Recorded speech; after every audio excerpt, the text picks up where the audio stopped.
Okay, great. So let me just get started here. Great. So my name is Katie Kosas. I am the director at NAG University. What I'm going over today, though, is just a general financial aid advice for any school that you might be looking at, not just NAG University. Of course, if you have any specific questions, I'm willing to answer those, of course. But this is really just a general for whatever schools you might be applying to. My contact information is up on the screen, and I can share it again at the end as well. Okay. I'm going to actually mute everyone except myself. Okay. All right, so the first thing you need to do in order to apply for the FAFSA is actually to get your FSA IDs. So the student will need one, and then the parent, at least one parent will need one as well. The FAFSA, which we'll get into in a second, but that is the free application for federal student aid. This is pretty much the driving factor in receiving any type of financial aid, above and beyond potentially merit scholarships that you might get from the school or the college. Anything else above and beyond those merit scholarships, which are typically based upon what the student has done in high school, would be the FAFSA, through the FAFSA form. So the first thing, as I mentioned, is that you have to apply for FSA ID. You can go to the fsaid.ed.gov website to actually apply. Again, the student will need one, and at least one of the parents. Both parents can certainly apply for a parent or an FSA ID. That might come in handy down the road if you want to apply for maybe a Parent Plus loan or something like that. But really for the FAFSA, only one per parent needs the ID in order to sign it. Please be sure to use separate email addresses. If you use the same one, it will actually cause lots of confusion, and it will kind of create havoc for everyone involved, students, parents, financial aid counselors. So make sure that you're using separate email addresses for when you're creating the FSA IDs. And then when you go to the website, this is what it will look like, just so you know that you're in the right place. Okay, there we go. So once you have your FSA ID, which you can do now, it's, will take sometimes it'll take only a couple minutes to kind of go through everything, and then sometimes it'll take a couple of days for the whole process to be verified through their verification process. It just kind of depends on what matches in their system and whatnot. But once you have those, then you can go ahead and complete the FAFSA on the web. There is a paper version you can do. We don't really recommend that. It can take weeks, and I mean weeks, for that to process. Whereas if you do it on the web, it'll take, go through right away, takes a couple days to get to the school. So we highly recommend you do the FAFSA on the web. So one of the handouts, the links I did send out was the FAFSA on the web worksheet. This is what we're gonna go over today. The 21-22 is not out officially. This is just kind of a draft. It should be posted, well, hopefully today or tomorrow. When you do the FAFSA, there's gonna be a couple years out there that you could see. If you are currently a senior, which I'm assuming most everybody is, you're going to want to fill out the 21-22 FAFSA form. This is what your application will be for your freshman year of college. It's going to just kind of give you some of the basic information from the worksheet. Don't mail the worksheet in. It's just giving you the basic information that you're going to need to go online. So just kind of getting you prepared for it. So within the worksheet, it's going to first ask for the student information. Keep in mind that this is the student's FAFSA form. So it is their application for federal aid, although most likely they will need to provide parental information on there. We'll get to that in a little bit. But it is the student. So make sure when you're filling it out, when it's asking for student information, you're actually putting in the student's social security number and whatnot, and not your own or another siblings. We have seen that happen, unfortunately. So it's going to ask for the basic information, as I said, first name, last name, social security number. It's going to ask if the student is a U.S. citizen or an eligible non-citizen. You do have to be a U.S. citizen or an eligible non-citizen, like a permanent resident, in order to be eligible for any federal financial aid. If you are perhaps from Canada or an international student and you don't have dual citizenship, you would not be eligible to complete the FAFSA form and then receive any of that federal money. It's also going to ask the student if they're single, married, separated. Of course, most students coming out of high school would just be in the single section. Continuing on, it will then ask for the selective service registration. This is only for males, for male students. It is something that has been talked about potentially, being revised, and they don't have to answer this anymore. It's been brought up a lot over the years. However, currently, students still have to register for the selective service in order to be eligible for federal aid. If Male students who are 18 years or older do not register for the selective service. They would not be eligible for any federal aid. Just please keep that in mind as you go along. It's also going to ask the highest school, parent 1 and parent 2 completed. They no longer say mother or father, it is parent 1 or parent 2. So just be careful when you are completing the FAFSA form that you're maintaining all the same information. So if it says parent 1 for when you're putting it in, you're following that with their income information and any asset information. It's also then going to ask the student some dependency status questions. As I said before, most likely students are going to have to put in their parental information because they will still be considered a dependent student. However, there's some cases where the student would be considered independent. They're all listed below. If they're born before January 1st of 1998, they're in active duty or they're a veteran, they're legal guardianship, emancipated, they're homeless or at risk of being homeless, foster care, they're married. So there's a lot of variety for what could potentially be considered an independent student.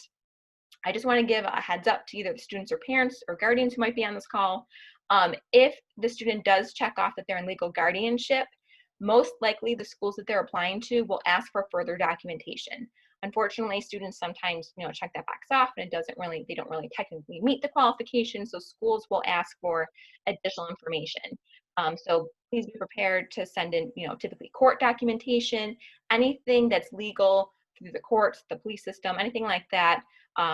You might have to provide to the schools if they do inquire, if you check off one of those boxes. But most likely, 9 times out of 10, the parent, for students coming right out of high school, the parents have to be reported on there. So a question I get asked a lot is, okay, which parent to report? So let's say, parents are divorced. In that situation, you would actually report the parent, whoever the student lived with more than 50% of the time with in the prior 12 months. We have 365 days in the year, so it really can't be 50-50, but we do know that there are cases where, they say, no, we're split 50-50. They spend half the time with mom and half the time with dad. In that case, it would then go to whichever parent provides the most financial support to the student during the previous 12 months. So, keep that in mind. Also, if you're married, you would report both parents, or if you're unmarried and the bio parents are unmarried but living together, you would also report both parents as well. If you are divorced and let's say you live with mom and mom is remarried and now their stepdad, you do have to include stepdad's financial information on the FAFSA. He will be included as part of the household as well as his income, even if he's not supporting or helping out at all for the student's college. They do have to be reported. That's another question we get asked a lot.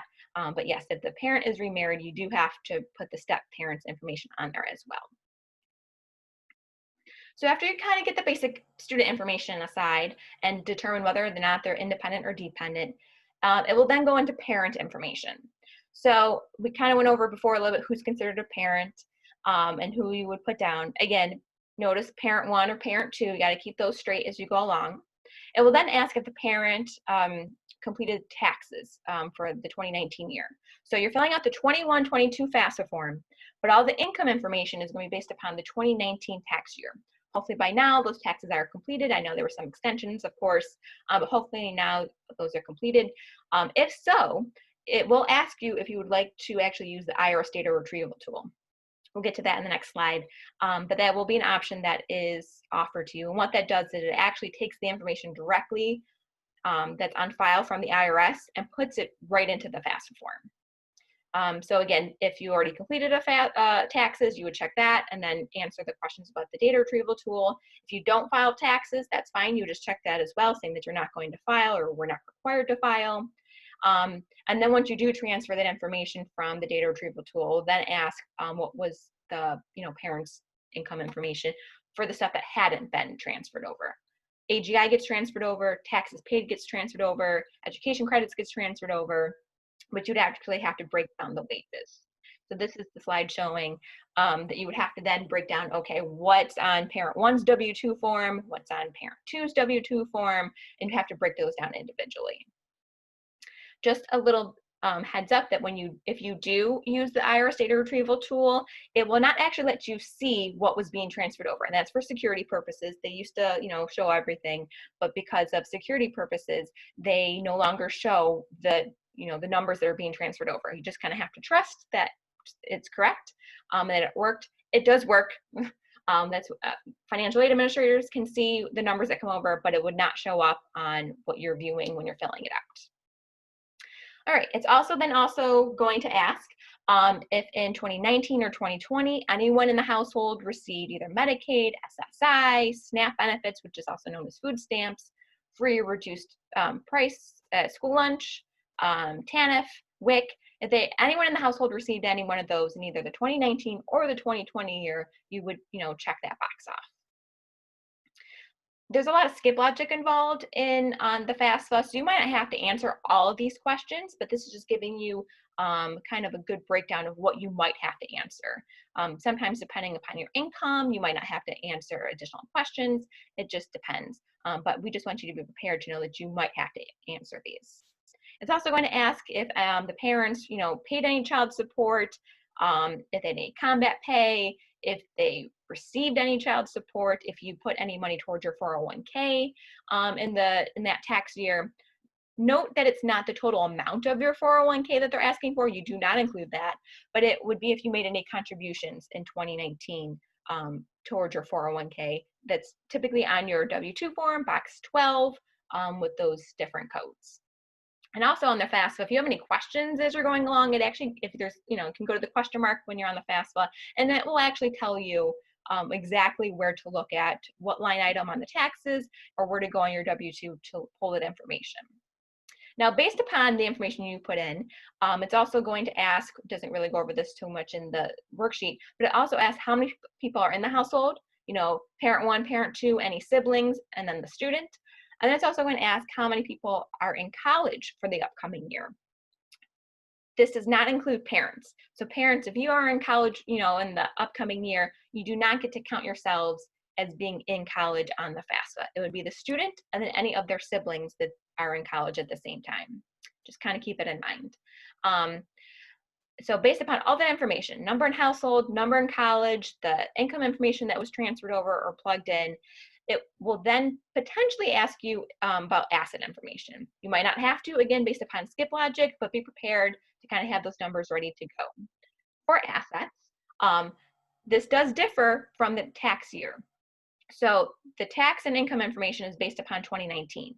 The asset questions is actually based upon the current year. So right now, as of the day you're filling out the FAFSA, what are those numbers? So it'd be cash, savings, and checking accounts, net worth of other investments, again, not 401ks, we're talking about like other stocks and bonds potentially. And then if you have a business, net worth of business or investment firms. So all those things will be asked if you are chosen to have to answer that based upon the skip logic. So now that you put all that information in for the parents, it's then going to go back to the student information and ask all those same questions, but just for the student. It's going to ask if they had, if they filed taxes. They can also do the IRS data retrieval tool, how much they earned. Now, if they're married or whatnot, they would have a spouse as well. Also going to ask if they received SSI, SNAP, or free reduced lunch. Now most times, again, this is going to be based upon potentially their sophomore year in high school. They might not have been working. That's not a problem. You would just say that they're not going to file. If they did work but weren't, didn't make enough in order to have to file, you would just say that you're not going to file, but you would have to put in the actual information from the W-2s into the actual wages section. Also then going to ask same thing that they ask the parents, have they paid any child support? Have they received any child support? Now, most times students don't have any of this information, so you probably won't have to worry about this. But sometimes, there's some benefits potentially that they might have received, but most likely they won't have to answer this. Again, I'll also ask them potentially about assets, their cash or savings or checking accounts, the stocks, bonds if they have any, and typically they don't have any businesses at that point. So that's just a brief overview of the FAFSA on the web worksheet. Again, I do recommend you filling it out, kind of, scratching down some of the numbers you might need, but won't mail this in. You're going to do everything online at the FAFSA website. You can go to the FAFSA website. It's either fasfa.ed.gov or studentaid.gov. Both sites will take you to the same place. All the information we go over is in the booklet that I attached in the chat. So all the websites are there as well. But when you go to the website, this is what it's going to look like. If you've never been to the site before, you would go to New to FAFSA, start here. If you potentially have maybe started kind of filling something out before, or we're kind of looking around, maybe created an account somewhere down the line, you can go to returning user and then log in. And this also applies for once you have completed the FAFSA. If you need to make any corrections, you would go to the returning user section. Once you click into there, it's either going to ask you, are you the student or are you the parent or preparer? And this doesn't make a huge amount of difference which one you choose. The only difference is that it's really kind of going to look to see how they're going to phrase the questions for you. So if you say I'm the student, it's really going to phrase it from the student's perspective, whereas if you click I'm the parent when you log in, it will then phrase the questions based upon the parent's behalf. So it doesn't make a big amount of difference, but make sure that you know, if you're the student, that you're answering the questions correctly based upon that information. All right, I talked about the data retrieval tool a little bit earlier when we were talking about taxes. I do highly recommend using this if you are able to. There are some situations where you're not able to. If you filed married filing separately, you won't be able to use the data retrieval tool. If you had an amendment, it doesn't always work. So there's some instances where it won't work, but again, highly recommend you do this. And the reason I say that is because the information comes directly from the IRS and is put into the FAFSA form, and we know that it's correct. And that means that if you're selected for verification down the road, that's that much less paperwork and documentation you have to provide to the schools, because we can see that it came directly from the IRS, and we typically would not have to ask for any tax information if the student is selected for verification. At Niagara, about 30% of our students end up getting selected for verification every year. What that means is that the federal government decided they have an algorithm that they use to select students. Okay, this doesn't look right. Maybe this needs, this might be a red flag. So they'll then select the students for the process called verification, and then schools are responsible for following up with students and parents to get that information and to verify all the data you put on to the FAFSA. Number in household, number in college, the income, the wages, all those things. So again, if you use the data retrieval tool, it does cut down on it, maybe not the chances of getting selected, but at least the amount of information you would have to provide. It is available to start using October 1st, which is in a couple of days. It coincides with the FAFSA opening for the 21-22 year. Again, October 1st, a couple more days, it will be open for that year. I know it opens on the 1st. You don't have to fill it out on the 1st because there's a large volume that fill it out on the October 1st. So maybe give it a couple of days to kind of let the system, wind down a little bit and kind of get through that main rush on the first day, and then go in and complete the FAFSA. So after you complete the FAFSA, it will actually send you, typically it's all by email. If there's no email on file, then they will send this in the mail, but it's called the Student Aid Report or the STAR Report. You will get this email to you typically, and it will just be simply a summary of all the information you just put in there. Look it over, make sure it's correct. If you need to make any changes, you can go back into the FAFSA. You have to give it a couple of days to process and then go back in to make a correction. So information to kind of keep an eye out. When you do view the student aid report, it will tell you the data release number over here on the right-hand side, the DRN. In this case, it's 9,755 or 9755. And this is just a 4-digit number to allow schools to actually be able to view your FAFSA if you did not list them. So it's a good number just to kind of keep handy in case a school does ask for it. And then the really big number that you kind of want to pay attention to is your expected family contribution, or your EFC. We use lots and lots of acronyms in financial aid. You will get used to it, I promise. That's what EFC means, expected family contribution. In this case, it's 0, which means that the family is expected to pay $0 for packaging purposes. We'll get to that in a little bit more. But right now it's a 0 EFC. And then please note that there's an asterisk. That means that the student has been selected for verification. And there's also a C code. And a C code typically means that there's some type of conflict, something that needs to be resolved. A lot of cases it could be for the selective service. Maybe the student is not registered for the selective service. Maybe the citizenship cannot be confirmed. So if you see a C code on it, it means that there's some additional steps you'll have to take. Typically the school will reach out to you to follow up, but there might be some additional steps you need to take in order to make sure that you have a valid FAFSA. On the FAFSA, after you're done filling in all the income information and whatnot, it will ask you what schools you want to have it sent to. You can list up to 10 schools. You'll also have to then put in like what the residency status will be. So let's say you're going to, want it sent to Niagara University. Will you be on campus or off campus or living at home? You have to put down those options. One piece of advice I'd like to give you is that if you want to have more than 10 schools, and you're applying to more than 10 schools, that's perfectly fine. But just note, you'd have to list 10, have the FAFSA process, submit it through, wait about a week for it to process and go to all the different schools, then go back in, make a correction. You'll have to take some schools off and add some other schools. Please be careful. Please make sure you're marking down what schools you're taking off and which ones you're adding. Because if you take off a school that you eventually end up going to, you're going to have to add that back in. Otherwise, they're not going to get any updates on the FAFSA, and they won't be able to see the most recent information. So just keep track of that if you're adding more than 10 schools or applying to more than 10 schools. Each school will receive the FAFSA electronically within 3 to 5 business days. Sometimes it only honestly takes a couple days. It kind of just depends. And then, of course, if there's a holiday or something involved, it'll take a little bit longer. But each school will receive that. Once the schools do receive the FAFSA form, as long as there's also an acceptance on file at that particular school, we'll be able to put together a financial aid package for you. And then we'll start sending out financial aid award letters. So you're going to see a range of this for when you'll receive award letters. You might see some come in November, December. Some might honestly not even be until March.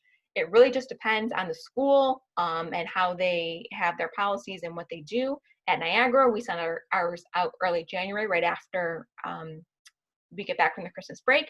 But again, every school is different, so don't panic if you don't get your award. You get one in November and they don't see anything until like January, February. You should just probably touch base with the schools. One, to make sure that everything is valid, that your FAFSA was okay, there's nothing that they need additional, and just to see what their timeline is. Okay, I'm going to go into the cost of attendance, and then we can take some questions at the end about anything that you had on the FAFSA. So what I wanted to do now is just kind of go over a brief overview of some of the common terms you're going to see in the financial aid world and what some of the different things are for funds. It's important to know these things because you're going to hear them so much, and sometimes in the financial aid office we're just so used to saying COA or EFC that we don't realize all the time that parents and families might not have any idea of what we're talking about. So just to kind of give you a good overview, you're going to hear the cost of attendance a lot. And what that is that it's comprised of 2 different components, the direct cost and the indirect cost. Your direct costs are those costs that are charged directly to the student: tuition, fees, sometimes books. If you're living on campus, room and board. Those indirect costs would be, if you're commuting, it would be a room and board cost for that we put in, transportation costs, personal costs, books and supplies if they're not charged directly to the student. So those 2 components make up your cost of attendance. And it can vary widely from school to school. And the reason for that, of course, is because different schools have different tuition amounts and different room and board amounts. So at a community school, it might be a lot less than at a private school. But that's what the cost of attendance is. It's important to keep in mind what your cost of attendance is for the school because we are unable to award aid above and beyond your cost of attendance. So if you take out a private loan per se, for example, for like $30,000, well, maybe your cost of attendance is only $25,000. So we can only put on that $25,000. We cannot, by law, go above and beyond that cost of attendance. So we are, restricted and regulated in what we're able to approve. You then have your expected family contribution, which I alluded to earlier, from the FAFSA form. So it is the amount a family can reasonably be expected to contribute. It does stay the same regardless of college, so whether you're applying to a community school, a private school, Harvard, the EFC does stay the same. It is pretty much a standard way for schools to be able to put together financial aid packages and award aid.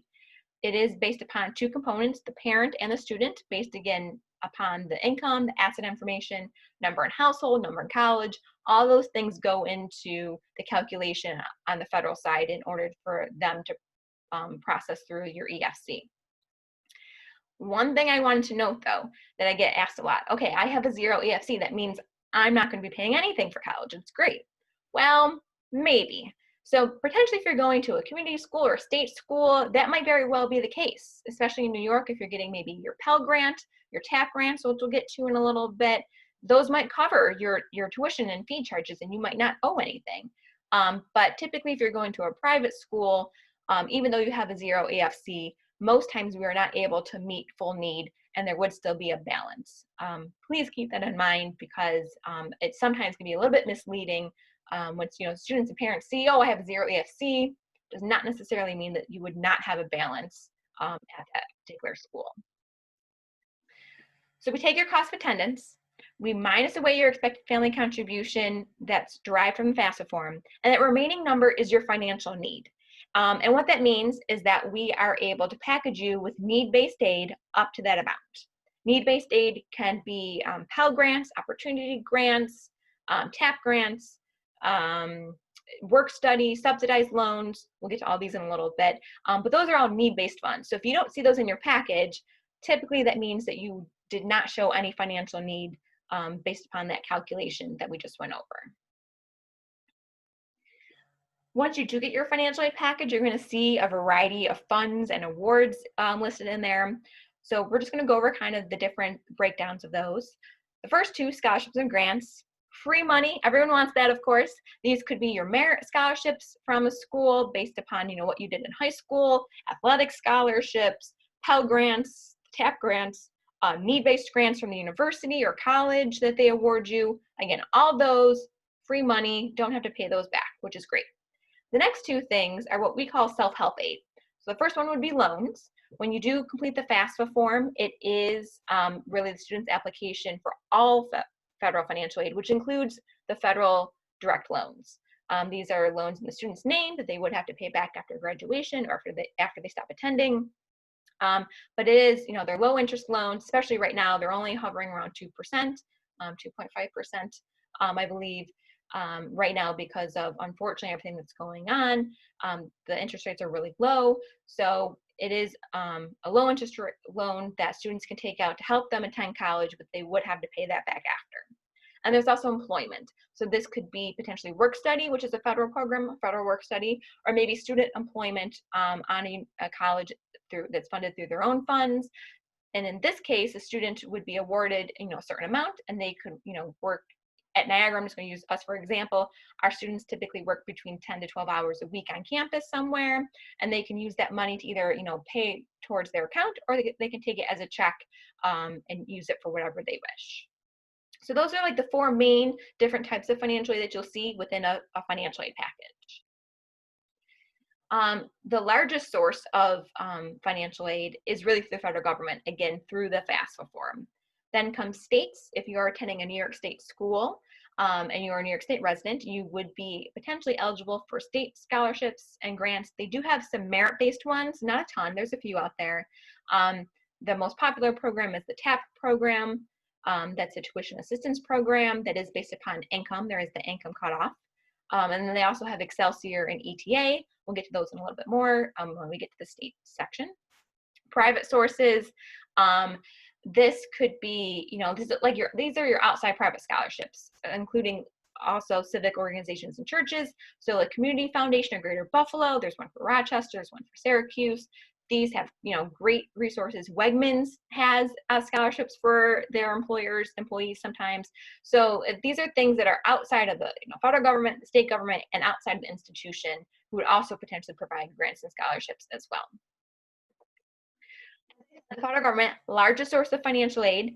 Now, aid through them is awarded primarily on the basis of financial need. So based upon the EFC and your cost of attendance calculation would be how the aid is awarded. So if you don't see any of these programs in your package, it's typically because you don't have any financial need.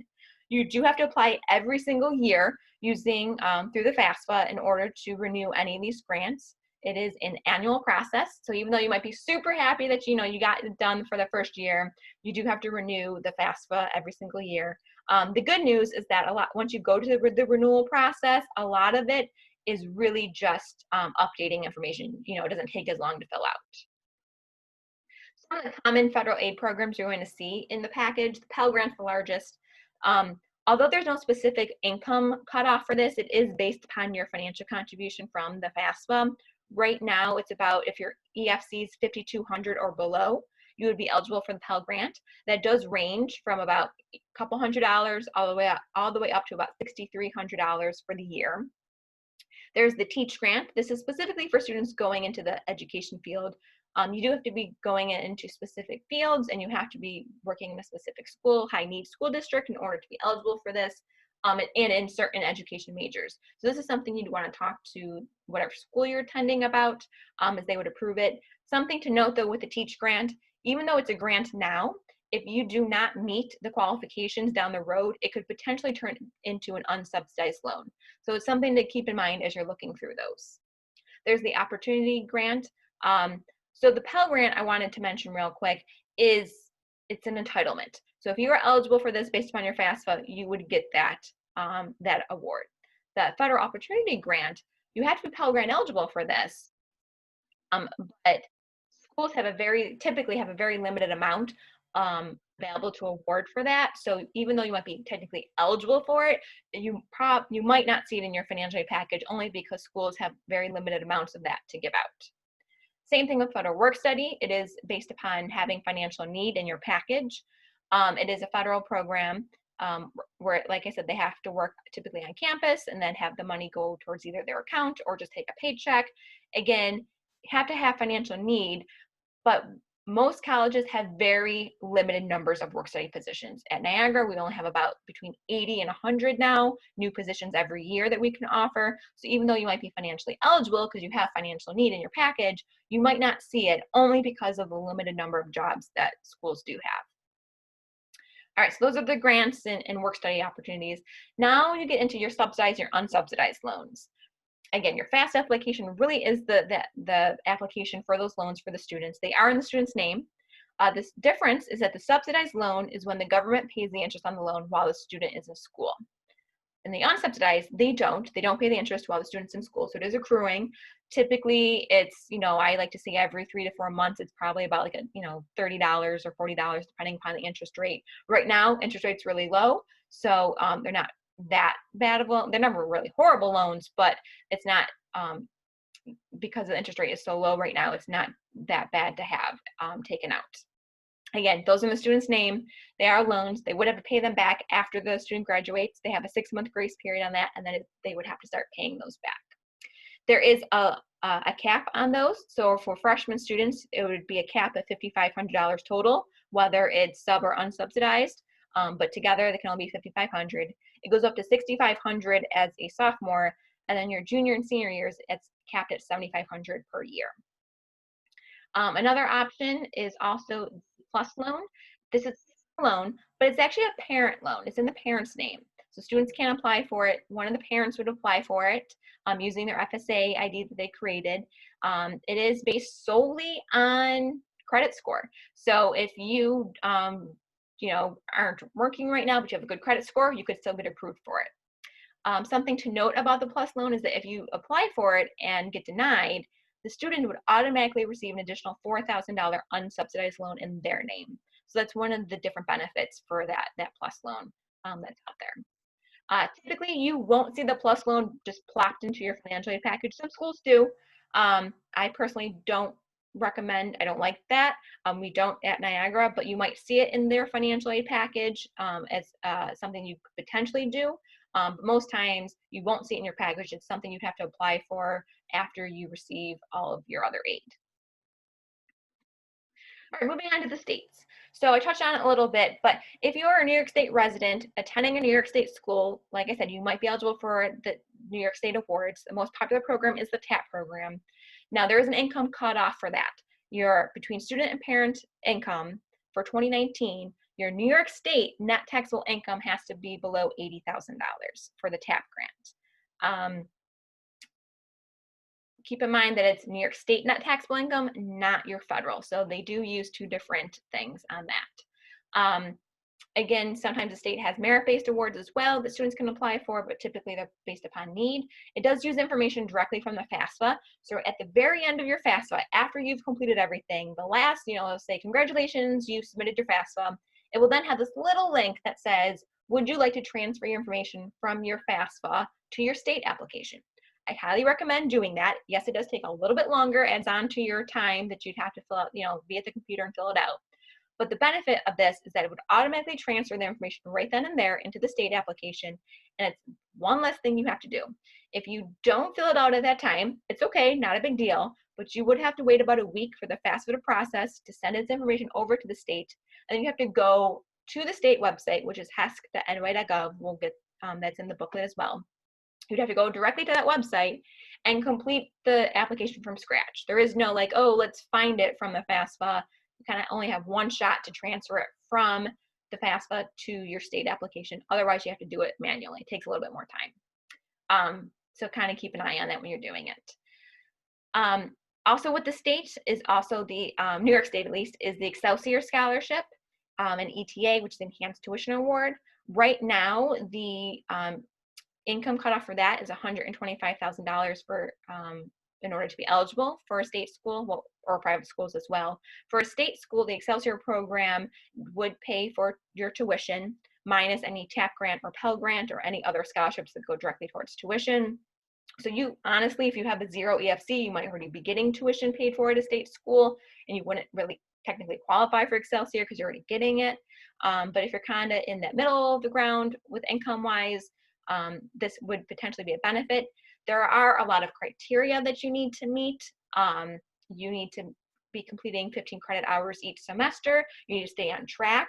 If you fall off track, you cannot get back on unless it's a very special circumstance that you have to apply to the state for.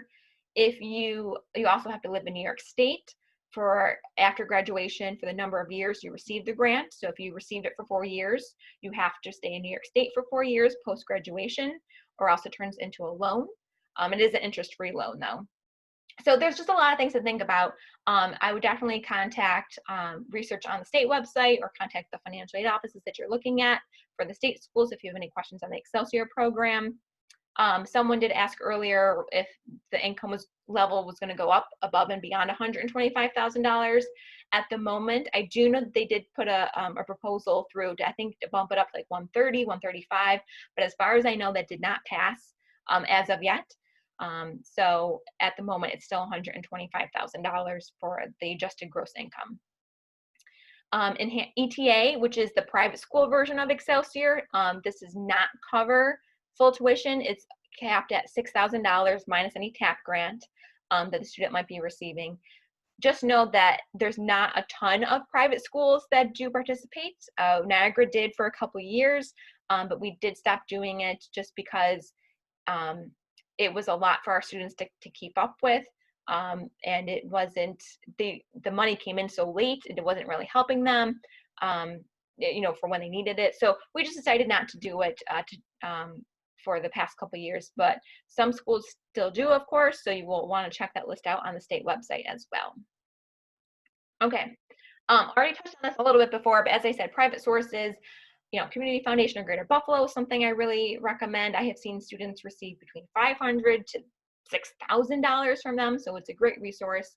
Please start looking for outside sources early. Start doing it now in the fall. Typically applications will open up January to March, April-ish is when you'd want to apply for those. So, in a couple more months, but start looking now to see what might be out there. There's a lot of local ones that are in Western New York. And they don't always get awarded because sometimes students just don't apply. They don't know about it or whatnot. So please start researching those. If your employer or your parent's employer potentially awards something, look for those ones.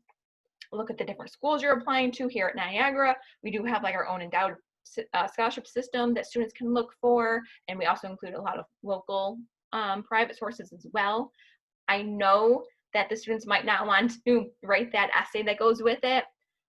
Be creative, try to use the essay for multiple, applications, make sure you're changing any of the names in there. We've seen that happen before, unfortunately. But, as a student in high school, when I was, going to high school, I did not write any of those essays because, I had so many could be doing other things. Well, guess what? Now that I'm on this side of the house and I see how much money comes in from these private sources to students, I wish I would have written those essays and took the time to do all that. So please try looking for those, early. Look for your, check with your guidance counselors to see. I'm sure they know about some of the local ones. There might be ones that are specific to Alden High School. You just don't know. So definitely start looking now and get ready. Employers, we touched on that before. Unfortunately, over the years, less and less employers have benefits for, students or dependents going to school, but it doesn't hurt to ask. All right, that kind of wraps up my overview of the financial aid process. Does anybody have any questions? I'm going to stop sharing my screen, but, oh, I see a raised hand. So Rich and Carol, if you want to unmute yourself, you certainly can. Yeah, I had just a couple questions. On the financial asset pieces, 529s count on that, or do you have to list those for college Yes, so savings? 529s would count as an asset. Typically, it would be under the parent's information. Okay. And then the second question I had really quick, I know you got limited time here. You just mentioned something local for private sources. What was the name in Western New York for essays or scholarships or grants? Yeah, so the one that I always like to recommend is called the Community Foundation of Greater Buffalo. Okay. Thank you. You're welcome. Does anybody have any other questions? You can, feel free to type it in or, oh, go ahead. Oh, hang on. Let's see. I might have to unmute you. Hang on. Let's see. Why is it not letting me unmute? Okay. Oh, yep, go ahead. Okay. One of the questions on there is for the parent, how much they earn. Now, I'm retired, and also I have a New York State pension and Social Security. Do those both get listed, or is it just the pension, or neither? So if the pension is taxable, you would include that under just the normal AGI. Okay, it does say the amount of income from working, so that's why I kind of asked that question. Yeah, so in that case, I assume the pension would be listed on your AGI, so you would have it listed in there, but when it says income earned from working, you wouldn't put it in that section. I'm sorry, one more time. Yeah, so you would not put the pension amount in the amount that says income earned from wages. You would not put that in there because it's already included as part of your AGI, so it is being counted. Oh, okay, I see. Mm-hmm. And you said, would you just go back to when you said both parents can apply, but initially just the one should? Mm-hmm. What is the advantage of the second parent applying later on? I didn't quite understand that. Sure. So the advantage of that is if the second parent wanted to apply for the plus loan, the Parent Plus loan, they would need to have their FSA ID for that. So so you don't have to have both. I know some schools do like to recommend that both do it just because it, later down the road, it makes it a little bit easier if, parent 2 wanted to apply for the plus loan and not parent 1. Okay. May I ask one more? Sure. Our situation with me being retired, the kids both are allotted a certain amount through SSI. Mm-hmm. Now, when Michael Jacob does his form, the money that is allotted to him, does he have to put that on his, even though really as a minor, he doesn't really get it, it comes through me? So is it taxable or untaxable SSI? I don't know. Yeah, so you'd have to figure out which one it falls under. I mean, if it's taxable, again, it would be part of the AGI, whether is it in your name or is it in his name? Well, it comes through. It's in his name, but it comes to me. it's like, we get a certain amount for the whole family. Yeah. So it's kind of split. I get a certain amount, the kids get a certain amount, my wife gets a certain amount. Yeah, it might not be taxable. I mean, you want to look into that to see. And typically untaxable SSI would not be counted. Okay, and how do I find that out then? Just by my where I had my taxes done? Yeah, you'd want to check with them, and it should, typically tell you on like the forms that you get at the end of the year from them. Okay. Mhm. All right. Thank you. You're welcome. I am going to stop recording, but we'll still be taking questions. I'm just going to stop the recording. So let me do that.